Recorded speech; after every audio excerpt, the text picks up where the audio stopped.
Buenas tardes, días a todas y todos. Este espacio de café en el patio de la plataforma Humanidades Ambientales, la 33ª sesión, pues que es un espacio de la plataforma que permite también pues diálogos, conversaciones en forma también más informal, ¿no? Alrededor de prácticas también pues que nos lleven a reflexiones desde distintas disciplinas, el arte, el cine, la literatura, ciencias sociales, pues sobre el modo de también de habitar los mundos, de ser en el mundo y pues en este caso hablaremos sobre una película, Morichales, que nos llevará también a pensar sobre extractivismos, ¿no? Y digamos, también modos en que el mundo, heridas en el mundo, fracturas en el mundo también en relación a políticas económicas y a una economía, en este caso, en torno al oro.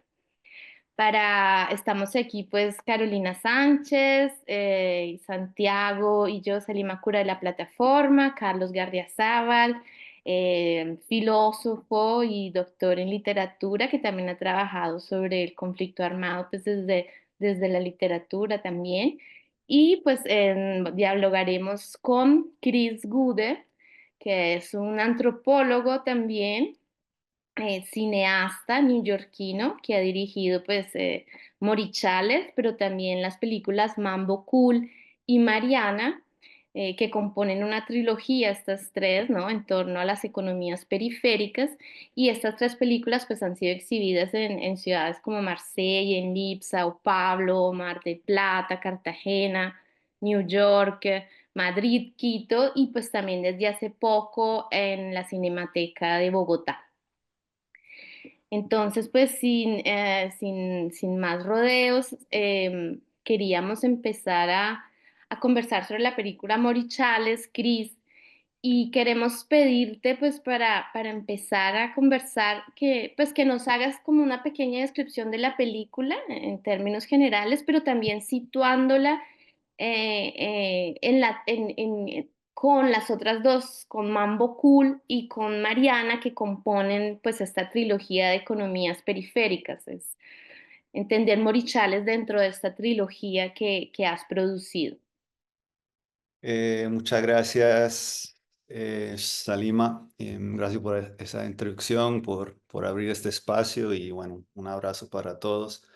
Bueno, Morichales es una película hecha en términos de una expedición por la Guayana venezolana, dibujando mapas de la extracción y comercialización del oro en este lugar, el territorio más contestado en Venezuela, sumergido en esta ansiosa búsqueda del oro. Em, pero más que un retrato sociopolítico, también cuestiona a nivel más universal las preguntas de por qué excavamos la tierra y al excavarla, ¿qué entendemos de ella, cierto?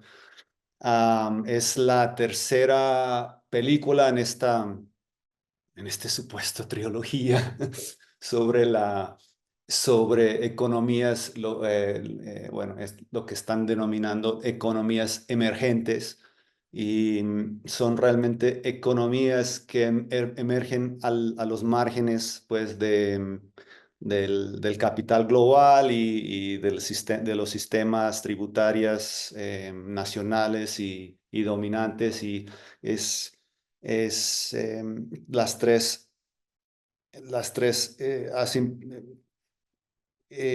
están sumergidos en esos contextos de donde emergen dinámicas que, que realmente son, son más, para mí, hasta más sostenibles que, que las economías dominantes, ¿cierto? Como no solamente lo que emerge de las capas superficiales del suelo, sino que lo que, lo que emerge desde la precariedad. Y en esa precariedad es como más, hasta más, eh, no sé, más estable, más estable y más dinámica que lo que es pues las economías normales que,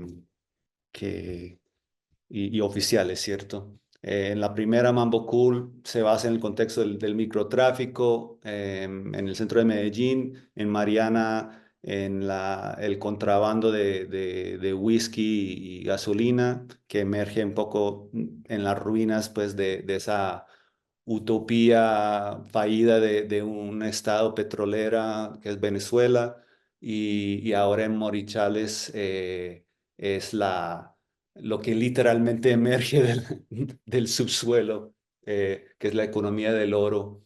Em, y bueno, ahí vamos como dibujando un territorio con esas tres películas, ¿cierto? Sabes que sí, bueno, cuando yo vi la peli, que me gustó mucho y gracias por haberla compartido con, pues, con todas y todos nosotros, em, pues a mí me vino, pues de una vez pensé también en el trabajo de un antropólogo que me gusta mucho, que es Taussig, ¿no? Michael Taussig, que habla propio sobre este fetichismo de las mercancías y en el libro, pues que en español fue traducido como Mi Museo de la Cocaína. Él habla de dos sustancias en el libro, ¿no? De la cocaína y del oro también. Y él habla también como de ese peligro inminente que estas sustancias poseen, ¿no? Que hay un deseo enorme de poseerlas, que ese deseo un poco exagerado también por los humanos que quieren poseerlas o por todo lo que genera una abundancia material que pueden generar, eso implica que también hay un cuidado especial, ¿no? En su manejo para que no despierte esa agencia agresiva.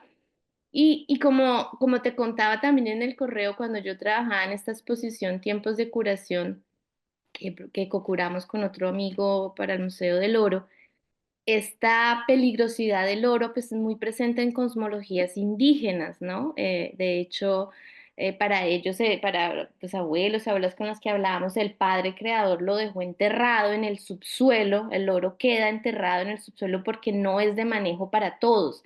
O sea, tiene que estar enterrado y solo quienes lo manejan saben manejarlo porque son conscientes de esa agresividad, de ese peligro que contiene el oro, ¿no? No es para que todos lo toquen.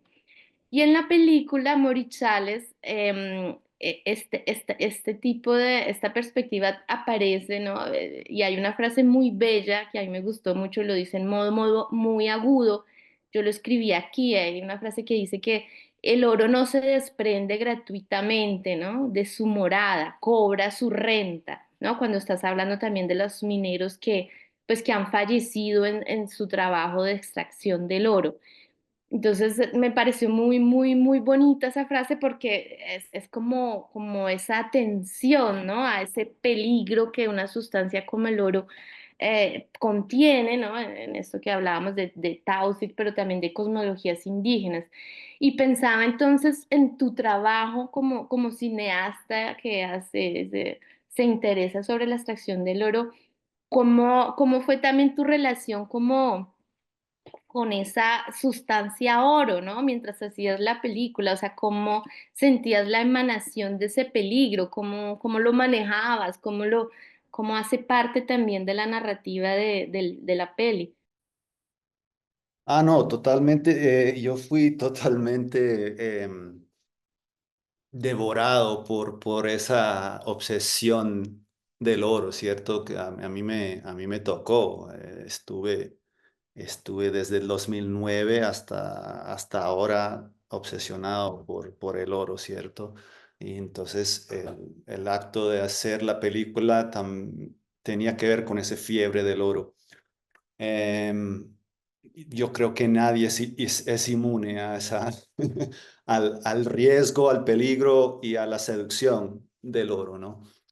Em, mi obsesión fue principalmente entender cómo es que se saca este material por sus técnicas y cuál es la función de su valor y cómo funciona, ¿no? Entonces, fue,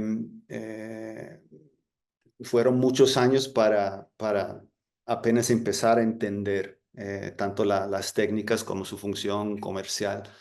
Y, y, y sí, esa obsesión me regía como estaba obsesionado por registrar cada técnica, recorrí un territorio de más de 1000 kilómetros y luego también, o sea, obviamente me tocó como la parte económica, o sea, usar oro para, para mis interacciones diarias y hay una desdicha, o sea, conectada con eso, hay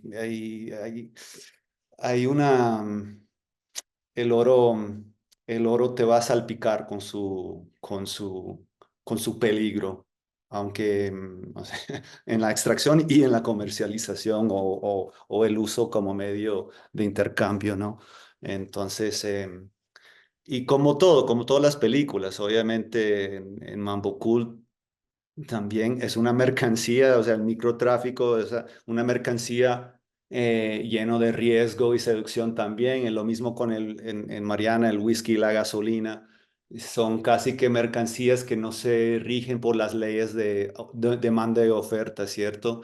Como que hay un fetiche seductivo que manejan otras leyes alrededor de todas estas mercancías en todas tres películas.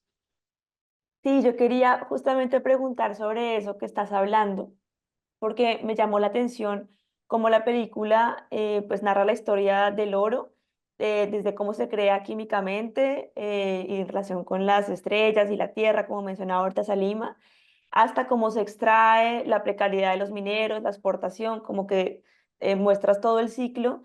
Y quería preguntarte si por favor puedes hablarnos sobre cómo fue explorar este proceso, en particular desde las Guyanas venezolanas, y por qué escogiste este territorio para hacer esta exploración y cómo fue tu acercamiento y trabajo allí. Bueno, sí, no escogí el territorio, sino que cuando era joven, en 2009, un muy buen amigo mío, me invitó a trabajar una temporada de aventurear allá en una de las minas más grandes de Venezuela porque su tío tenía una licorería allá. Entonces, en esa época, ya yo tenía esta cámara Bolex de 16 milímetros y tomaba imágenes como de hobby, sin saber exactamente qué hacer con ellas, ¿cierto? Entonces, bueno, traje la cámara, estuvimos como 3 meses, grabé unas cositas, trabajamos, conocí, me impactó mucho estar en un ambiente así minero que nunca había estado. Y luego me fui y tuve estas imágenes, pero no volví hasta el 2000, al final del 2017. Hice dos películas en esos años, pero siempre pensando en esta experiencia en las minas y las imágenes que había grabado ahí. Y finalmente, al terminar mi segunda película, Mariana, tuve la oportunidad de retomar este proyecto que aún estaba sin forma en mi cabeza. Y volví a esas minas que tanto me seducían desde la primera vez que estuve, ¿cierto? Entonces, quizás primero fue un interés sociopolítico de la situación en Venezuela, el boom minero como fenómeno de la economía venezolana y en relación pues con la inflación y todo el crisis, pero al entrarme más profundamente en el territorio como que empecé como a, a interesarme más por otras dimensiones del tiempo, ¿no? Los tiempos geológicos, cosmológicos, todo lo que está alrededor de este metal y esta sustancia histórica y más que histórica, pues casi que mística, ¿cierto? Estaba pensando en una cosa que también me gustó mucho en la peli y tiene que ver también como en ese proceso también de extracción del oro, como muchos cuerpos se moldean, ¿no? Eso que implica los cuerpos del agua, de las riberas del agua. Y hay también una frase muy bella que dice que la morfología de la mano del minero, ¿no? Hay un cuerpo que se moldea de este minero, que se moldea por la actividad que hace, incluso los niños y jóvenes que participan, también me impactó mucho el trabajo y el cuerpo que se va moldeando.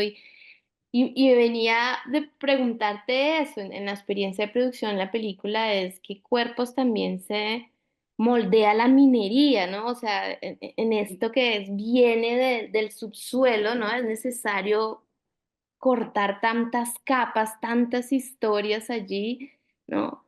Y se mezcla con el agua y el agua, entonces, ¿qué cuerpo se va volviendo también? Pero también el monte, ¿no? Que es destruido, pero es también esa mano del minero, esos cuerpos del minero, ¿cómo fue eso? ¿Cómo es esa producción de cuerpos por esta actividad? Sí, eso también tiene que ver con la emergencia, ¿no? Como que nosotros emergimos del barro y cuando muchas veces en la película, en la narración, se habla del minero, pero el minero realmente es un metáforo para el ser humano. Entonces, por ejemplo, en ese instante, cuando habla de la morfología de la mano del minero, está hablando realmente de la morfología del ser humano en general, esa morfología que se desarrolló para escarbar, para, para, para penetrar la tierra, ¿no? Y que viene prácticamente, no sé, desde el momento en que comimos del árbol del conocimiento del bien y el mal y luego fuimos relegados eh, a que la tierra será maldita por nuestra causa, ¿cierto? Entonces, sí, tenemos que escarbar. Entonces, cuando se habla del minero, realmente se está hablando como en este nivel, porque al final no quise como quedarme en el minero, juzgar al minero, em, y realmente estaba buscando realmente cuál es la relación universal del ser humano con la creación, con la naturaleza. Em, Siempre sacamos, o sea, preguntar si siempre sacamos más de lo que damos, cuál es nuestra posición en la creación. Entonces, como que yo venía de ese lado, la cuestión de los cuerpos. Me interesa mucho cómo en la película haces una especie de comentario, tienes una mirada crítica entre la relación, y es un tema que me interesa mucho, entre representación de la naturaleza, de lo no humano, eh, una representación que en nuestra historia viene desde la expedición botánica, y cómo se relaciona esa creación de imágenes, ya no de cuerpos, lo que te estábamos preguntando antes, sino de conocimiento para extraer, ¿no? Creo que en la película aparece esta forma de criticar este ciclo, ¿no? De extracción de conocimiento por medio de las imágenes, para que llegue luego la extracción, digamos, real. ¿Qué nos puedes decir sobre eso? Normalmente hoy en día el documental, como hacen documentales, es que se siguen un personaje, ¿no? Un personaje y siguen el arco personal de un personaje. Y lo que hice yo en este caso fue realmente obsesionarme por las variadas técnicas de la minería en este vasto territorio, ¿cierto? Y fue por medio de esta obsesión con la técnica, por esta búsqueda de la poesía dentro del oficio, por esta em, que me regía todo, pues, toda la estructura de la película pues realmente me regía pues la producción, o sea, la producción misma y entonces la idea detrás de todo esto era como que cuál es ese conocimiento oculto que tiene el minero que nosotros no tenemos. Porque yo he visto muchas pelis, o no, no he visto muchas pelis, pero siempre que veo un reportaje sobre la minería, nunca se interesan por mostrar cómo es que sacan este mineral, ¿no? Hay un contexto quizás sociopolítico, una cosa sobre la violencia, pero es como yo, como, bueno, mi mente quizás de etnólogo o antropólogo, pero más que todo mi mente de niño de preguntar las preguntas más básicas. Eso fue lo que regía esta búsqueda, porque creo que al final es muy fácil juzgar el minero, pero el minero sabe algo que nosotros no sabemos. Nosotros encontramos a las mercancías aquí en la ciudad ya como cosas dadas, pero el minero sí sabe que hay un encuentro violento para sacar esa mercancía. El minero sí sabe que los tiempos acelerados de crecimiento del capitalismo choque con estos tiempos dilatados de la naturaleza, del tiempo geológico, el tiempo vegetal, el tiempo de las aguas. El minero sí entiende cómo funciona el mundo y el minero sí sabe que el mundo se está derrumbando constantemente como el árbol de la vida que se derrumbó eh, para regar las frutas y las aguas por el mundo. Entonces el minero sabe cosas por medio de su técnica, por medio de su propia violencia y penetración, sabe cosas que nosotros no sabemos. Y por eso fue como esta obsesión eh, sí, por las técnicas y que se traducía desde temprano en este concepto de las ilustraciones, algo que ilustre, ¿no? Y por ahí fue la cosa. Yo quería preguntarte sobre el título del documental, también en relación a lo que hablabas sobre pues, el árbol de la vida y también sobre cómo entra como en esta historia como de extracción y de precariedad y también como pues en todo lo colonial o neocolonial que tiene el extractivismo, cómo entran las cosmovisiones indígenas y que tú trabajas, ¿no? En el documental y estas filosofías del buen vivir, ¿no? Como un contrapeso que también está allí y aparece como en un punto. Me pareció interesante como la película muestra como también, por ejemplo, cómo se produce la fariña, cómo se trabaja la yuca, y entonces también quería preguntarte, sí, en esa relación con cómo surgió el título y las cosmovisiones indígenas que hay allí. Sí, no, gracias. Como tú dices, el título hace referencia a como un contrapunto, ¿no? A una contrapunto a la extracción. Y ese contrapunto es el uso productivo de la naturaleza, representado pues, más que todo por la palma de Moriche, que, que no solamente da fruto y nutrición, pero también da techo, como explica la película, da techo, da instrumentos como para hacer hamacas y, y también es una especie clave dentro del ecosistema, o sea, mantiene los humedales, purifica el agua, es sitio de reproducción para fauna y en ese sentido es un contrapunto a la extracción que realmente en este territorio están estos dos paradigmas están juntas, están al lado. Entonces, la idea siempre era no solamente representar o mostrar solamente la extracción, pero sino tener, aunque sea una parte pues, más mínima, o no mínima, pero una parte menor de la película, mostrar este otro tipo de relación con la naturaleza que tiene que ver con devolver a la tierra y cuidar. Y em, también se muestra eso en lo que son los procesos de la yuca, que manejan sus tiempos, que tienen una cierta cantidad de cosechas por el año, que eso es por la ley de la naturaleza, que no se puede acelerar como hacen los mineros, acelerando los tiempos geológicos.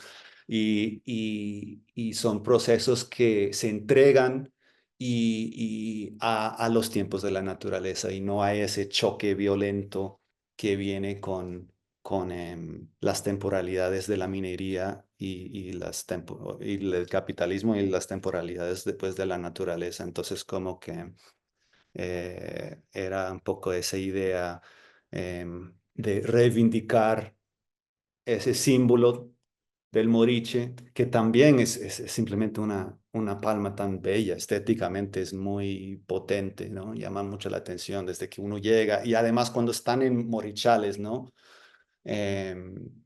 Fue impactante desde la primera vez que llegué y, y en la película se habla de que es lo más parecido al árbol de la vida, ¿cierto?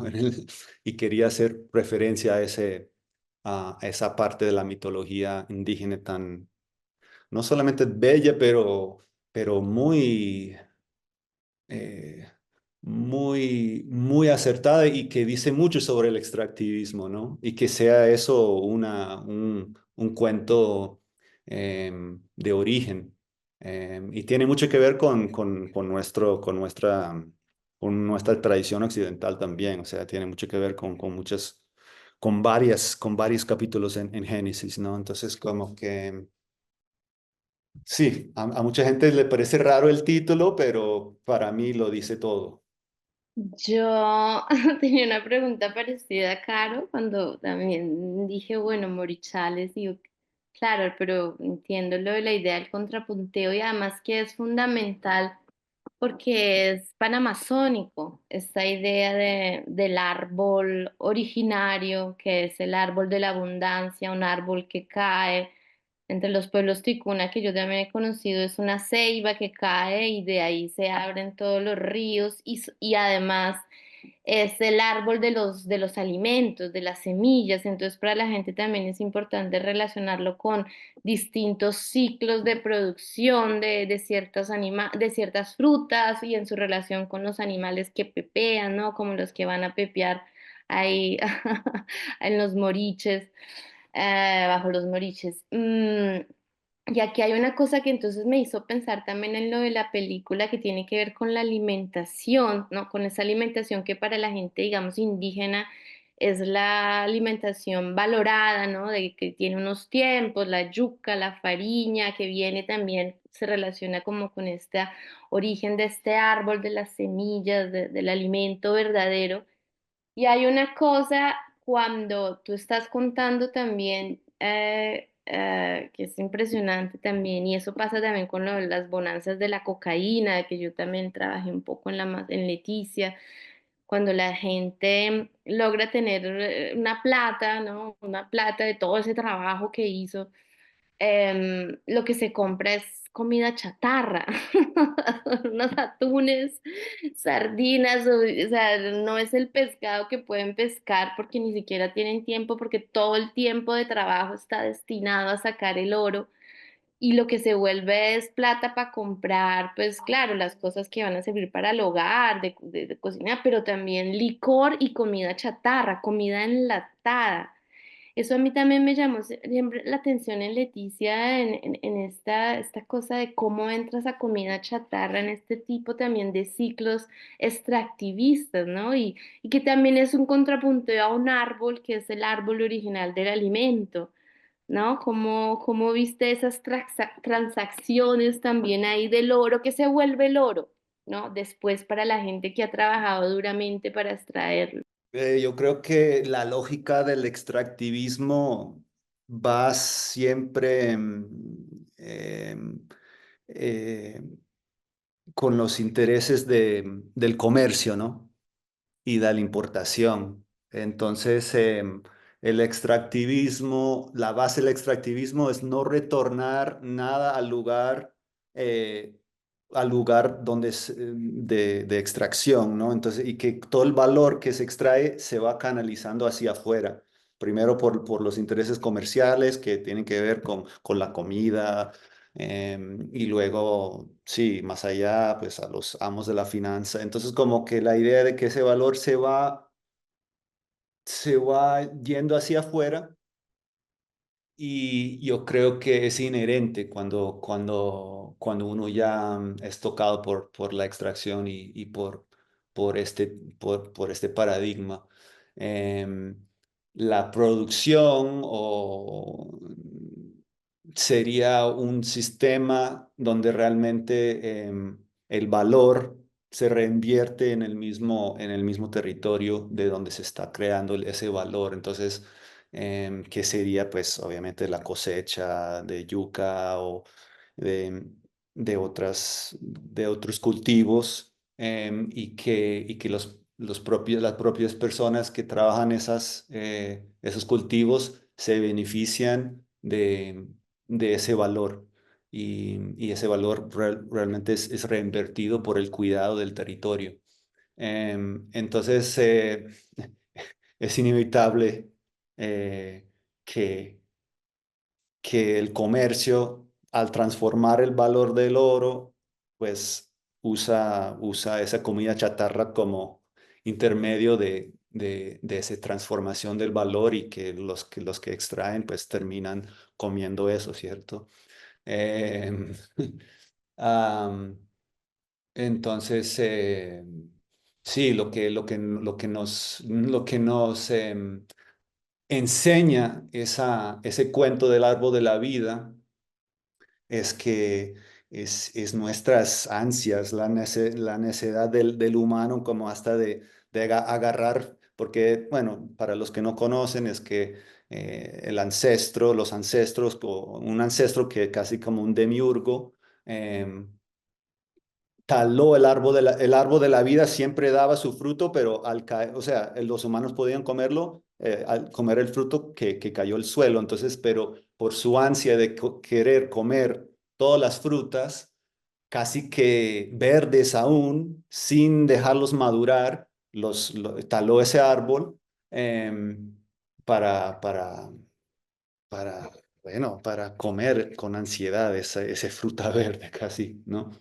Y tiene que ver con nuestras ansias extractivistas de querer sobrepasar los tiempos de la naturaleza, ¿no? Y, y yo creo que de ahí, de ese choque de temporalidades, es donde viene toda esta desazón, toda esta infelicidad de la humanidad, de cierta manera, ¿no? Y esa enfermedad de luego comer chatarra y no cuidarnos a nosotros mismos, ¿cierto? Bueno, primero agradecer a Chris por tan magníficas reflexiones. Me gustaría, a mí una cosa que me llama mucho la atención de lo que dices un poco antes sobre esa labor hipnótica del minero, de la parte manual, el trabajo en las minas, me resuena mucho también con el trabajo de Felipe Guerrero, que es productor en Corta, en el documental sobre sobre la caña de azúcar. Y me gustaría preguntar un poco cómo fue esa producción y cómo esa producción del documental se inserta en el documental contemporáneo colombiano. ¿Cómo sientes que conversa con otros referentes y en especial sabiendo que Felipe fue parte de la producción? Entonces, sería un poco también preguntarte eso. Eh, Buena pregunta. Em, yo creo que se conversa y dialoga más con referentes del siglo XIX, como la Comisión Coreográfica, que al documental contemporáneo colombiano. Em, obviamente hay películas sobre el trabajo, como los documentales de Marta Rodríguez, Chircales, que también suena como Morichales, pero te voy a confesar, nunca he visto una película de Marta Rodríguez. Yo he visto Corta porque Felipe es un gran referente para mí, es mi amigo y ha sido casi que un mentor para mí. Entonces, más que todo, está él, no solamente Corta, pero sino también Paraíso. Eso. Paraíso que es una película que también busca como el origen de las cosas, o Ujú. el origen de una nación, ¿cierto? Morichales busca pues el origen de nuestra relación con la creación, pero eso de buscar orígenes está muy ligado a todo el trabajo de Felipe, pienso yo.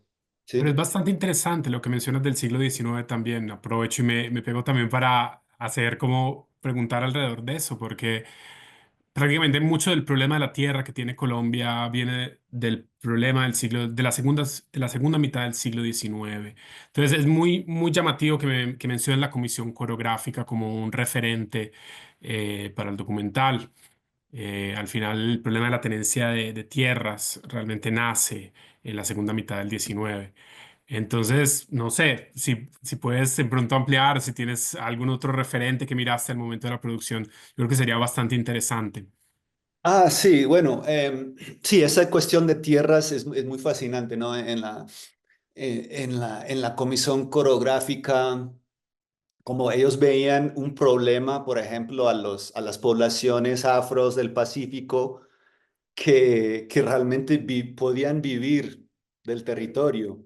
Y si querían alguna mercancía que no podían producir, pues buscaban su oro y podían comprar su ropa y cosas así. Pero desde la lógica de la comisión, esto era muy malo porque ellos no tenían motivación para producir para la nación, ¿cierto? Para hacer parte de la mano de obra para la nación, porque ellos vivían del sustento de la naturaleza. Em, y, y de cierta manera, ahora Morichales,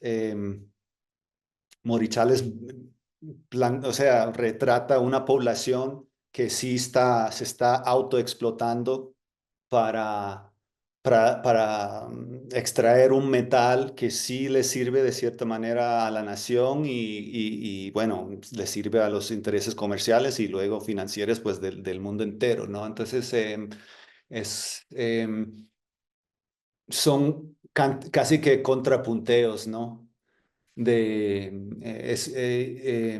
esta mirada de las poblaciones periféricas y, y que realmente es una continuación de, de este entendimiento de un territorio y buscar la totalidad de un territorio y entenderlo en un territorio que con este concepto de regiones, ¿no? Que es una región y que une una región. Es el paisaje, la economía, la gente, las cuencas, como que estas preguntas de qué conforma un territorio, yo creo que eso es una herencia también de la comisión, definitivamente.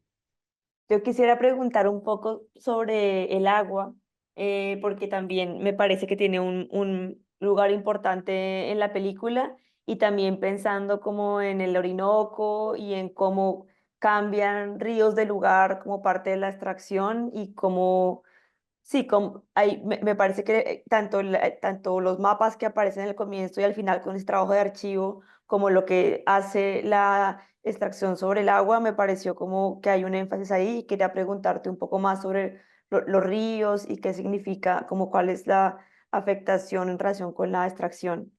Los ríos para mí servían como para aparte de estructurar la película sobre las técnicas de minería, el río me ayuda a estructurarlo geográficamente, ¿no? Como empezando de las cabeceras del río Caroní, que es de los principales tributarios del Bajo Orinoco, y de ir de un punto a otro, ¿cierto? Desde las cabeceras hasta donde el río Caroní se emboca en el Orinoco, que también sirve casi que un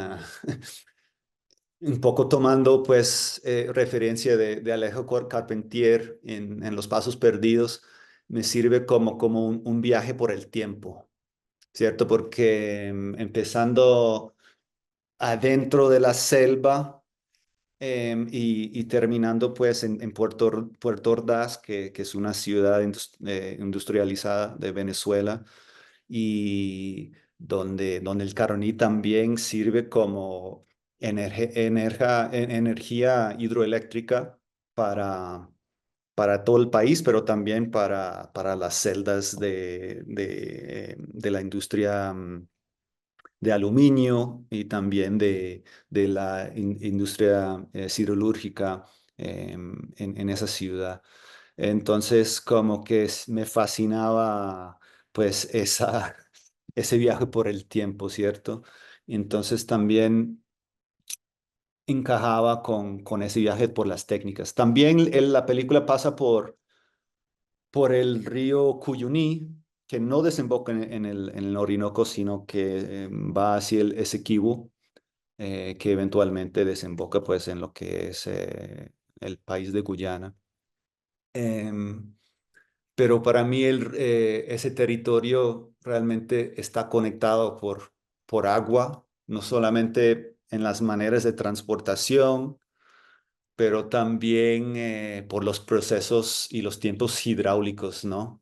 Que tanto afectan la minería y esos ciclos que, que los mineros tenían que estar casi que pendientes y dependientes de esos ciclos que son cada vez más abnormales, digamos. Entonces, sí, eso de las aguas. Y además esos ríos, pensando ya en los tiempos pues de la colonia, los ríos eran fueron las carreteras de las entradas, ¿no? De estas búsquedas para El Dorado, para estas búsquedas en esa zona, porque esa zona también de la Guyana fue como también zona donde hubo muchas entradas para buscar El Dorado. Entonces, como que el río, la importancia de los ríos en la historia humana, para mí era una gran influencia en esa importancia del río ahora en este territorio. Entonces, por eso también me regía mucho por los ríos y las cuencas pues, del Bajo Orinoco y del Esequibo. Me gustaría, sí, claro que sí, Chris, me gustaría que hablaras un poco más porque me parece muy interesante eh, de esa relación entre mm, también lo que te preguntaba Santiago, eh, eh, entre la comisión coreográfica y estos discursos del siglo XIX y la película. Otros puentes, ¿no? Que ves por ahí que planteaste. eh, Me gustaría mucho que expandieras estos puentes, pues, entre el siglo XIX, siglo XXI. Sí, yo creo que un puente importante también es esta noción o no noción, sino el concepto de ciencia del siglo XIX que no era tan fragmentado en disciplinas, ¿no? Como esa idea de la filosofía natural que juntaba tanto la botánica, la geografía, con impresiones románticas o personales sobre el paisaje, ¿cierto? Entonces quería como reivindicar como esta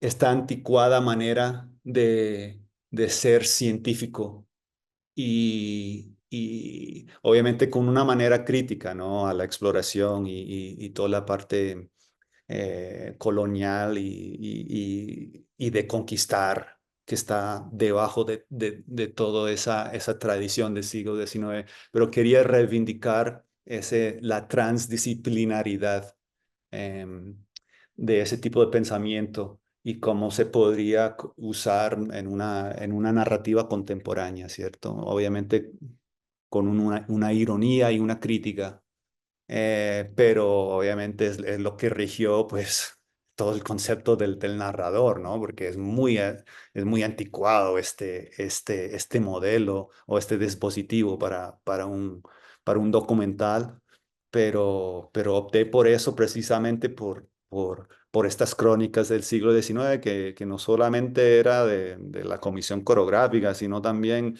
de misioneros como José Jumilla. Obviamente está, bueno, la referencia de Humboldt, está Theodor Koch-Grünberg, que sí estuvo en toda esa zona de Roraima y que también registró la mitología de los Pemón, que incluye pues el árbol de la vida. Está Philip von Martius, que estudió Las Palmas. Entonces, había una riqueza ya de crónicas que me influyó para buscar la estructura de esta película, que no podía tener otra porque lo grabé con una cámara de 6 milímetros que solo toma planos de máximo 28 segundos, que son rollos de 3 minutos, que no graba audio, digo que no graba sonido. Entonces me tocó con este dispositivo anticuario y vetusta, pues me tocó buscar referencias también antiguas. Entonces por ese lado, el espectro, las fantasmas del siglo XIX me perseguían desde el comienzo. Eh, y y creo que es bastante, es muy interesante esto porque obviamente manteniendo las diferencias de las artes, del documental, por ejemplo, yo encuentro muy similar a lo que dices, por ejemplo, con el trabajo de Juan Cárdenas en la novela y cómo volver a mirar el siglo XIX como punto de pregunta sobre las problemáticas del extractivismo contemporáneo en Colombia y cómo ese nos puede también traer nuevas, sí, nuevas preguntas y nuevas respuestas a la situación que estamos viviendo actualmente.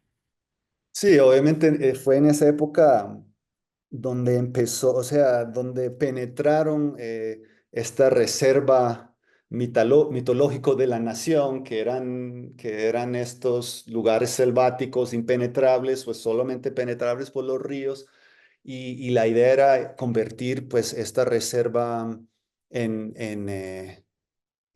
recursos naturales para la nación, ¿no? Era como transformar estos lugares desconocidas y misteriosas en recursos económicos. Entonces, esta hazaña o este proyecto, de cierta manera, sigue vigente en muchos lugares de estos países, de esta región.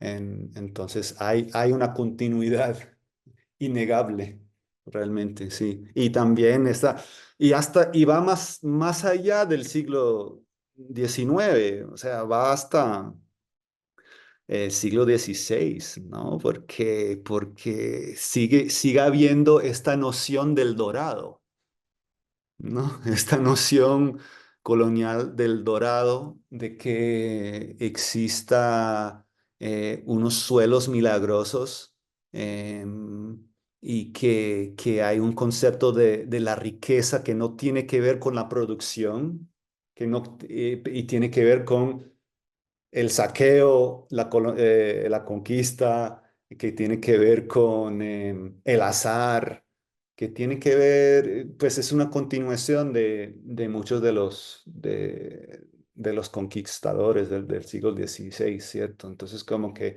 Hay una, hay toda una continuación histórica que se está viendo y se está viviendo en este momento y es, yo creo que el dispositivo de la película pues también quería representar esa continuación, ¿cierto?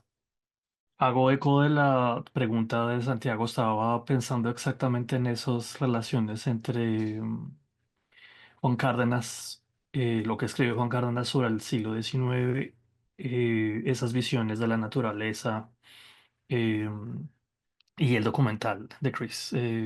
Sí, está, me parece súper interesante esa extrapolación. Yo Bien. estaba, ahorita que los escuchaba, cuando estaba en el Leticia, que yo viví pues algunos años, 8 años en Leticia, em, y Amazonas colombiano, pues sí sabes, creo.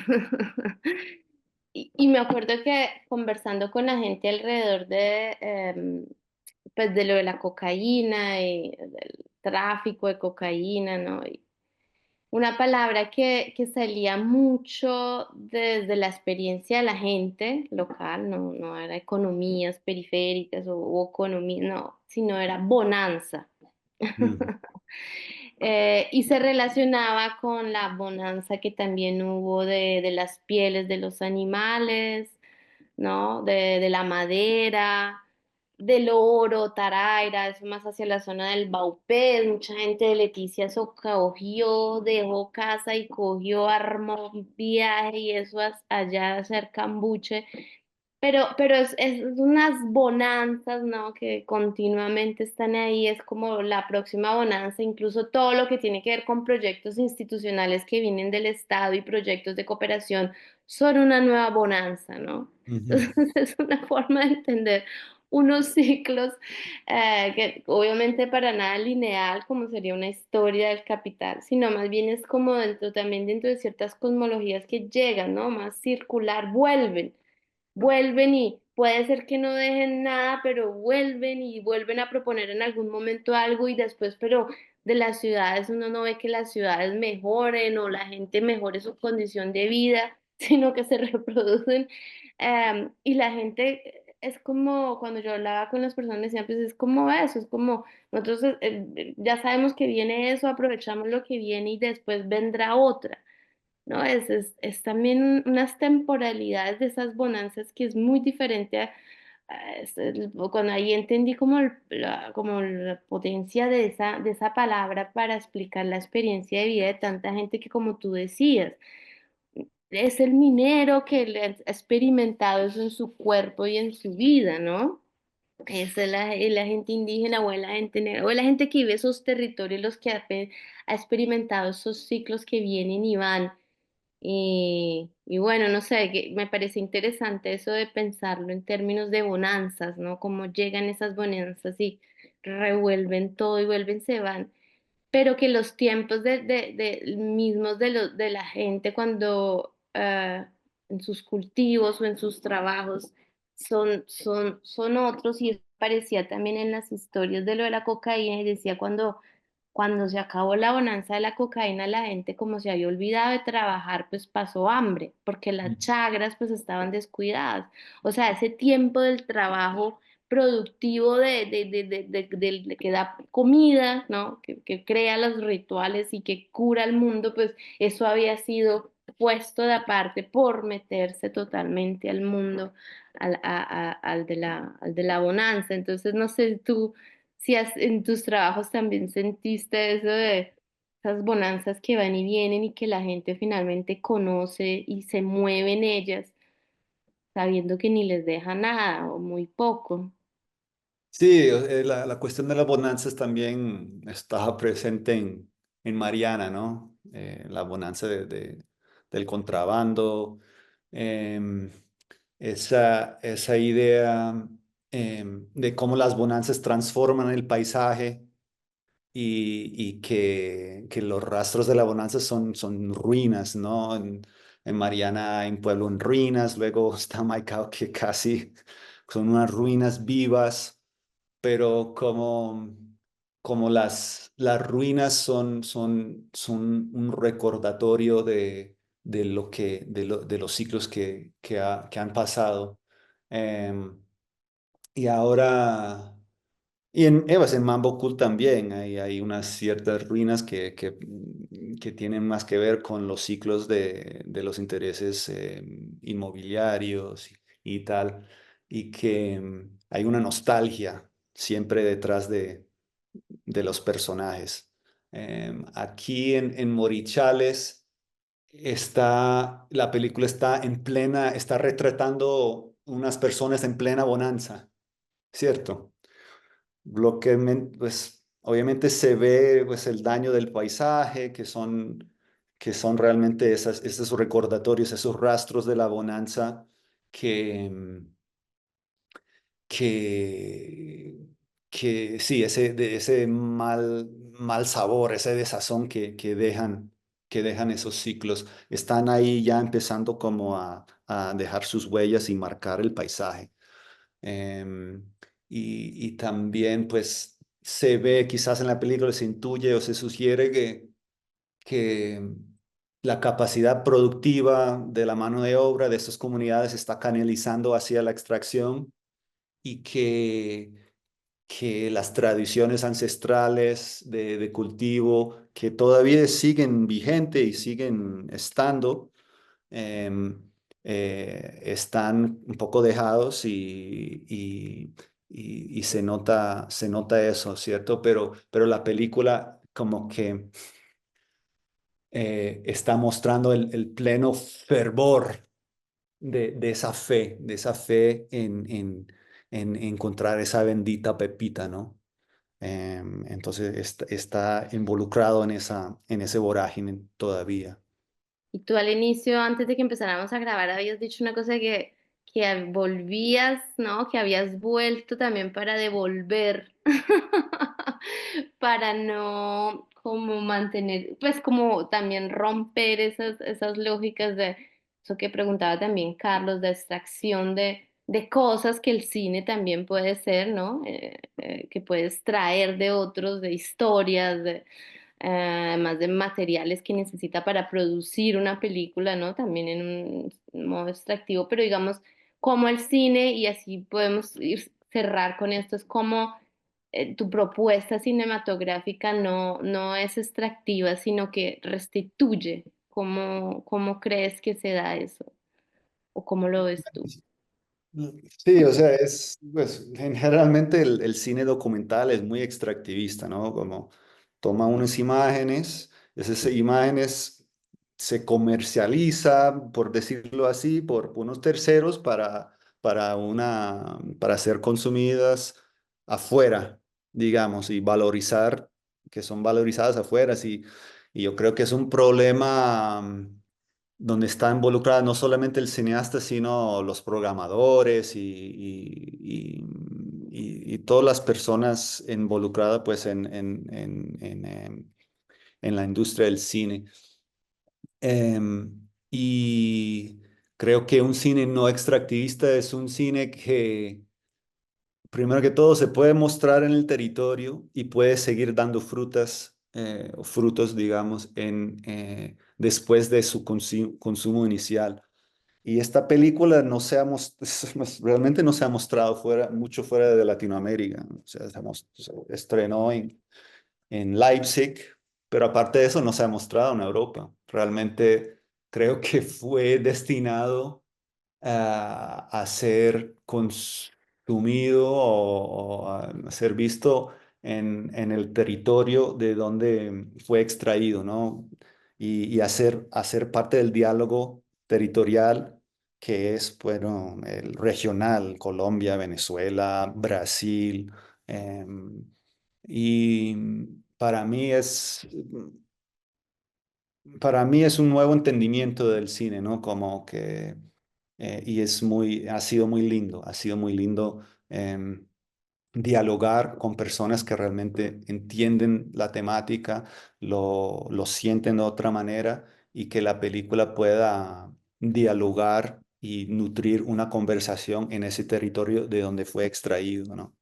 Em, Entonces, es una cuestión complicada porque el cine siempre es extractivista, em, pero ahí vamos intentando buscar maneras de devolver, ¿no? Porque em, eso, la sostenibilidad es devolver a la tierra y devolver a la comunidad.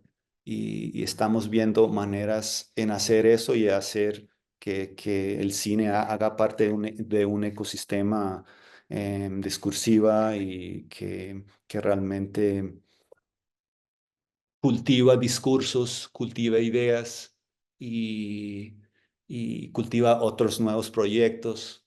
Entonces, es algo que estamos navegando y buscando pues la mejor manera de reinvertir este valor y crear más valor. Bien, Chris, si quisiéramos ver la película en este momento en Colombia, bien, en los territorios y también para que nuestros estudiantes, por ejemplo, la pudieran ver y disfrutar y analizar, ¿cómo lo haríamos? Bueno, ahora la película está en la Cinemateca de Bogotá, en cartelera. Tiene varias funciones en el Museo de la Tertulia en Cali. Va a estar en cartelera en Medellín. No tengo los datos exactos para eso. Va a estar en Barranquilla, en la Cinemateca del Caribe.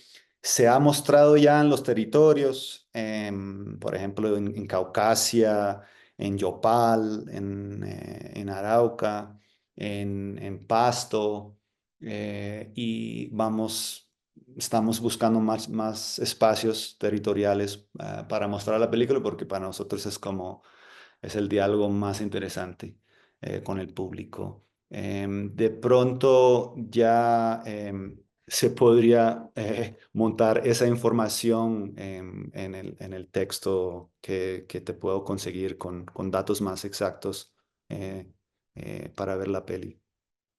Muchas gracias a Cris, a Carlos, nuestro invitado de esta sesión también, Santi, Salima. Gracias, Caro, a ti también y a todas y a todas, Cris, de verdad, pues que sigan fructificando morichales de este morichales. Mil gracias, de verdad, una conversación muy agradable y la película muy, muy bonita. Felicitaciones. No, Gracias, muchas, Chris. Estuvo muy chévere la conversación. no, muchas gracias a todos Placer. ustedes. Sí, estoy muy contento con estas lecturas suyas y me nutre a mí tremendamente y les mando un fuerte abrazo a todos y muy agradecido por este espacio.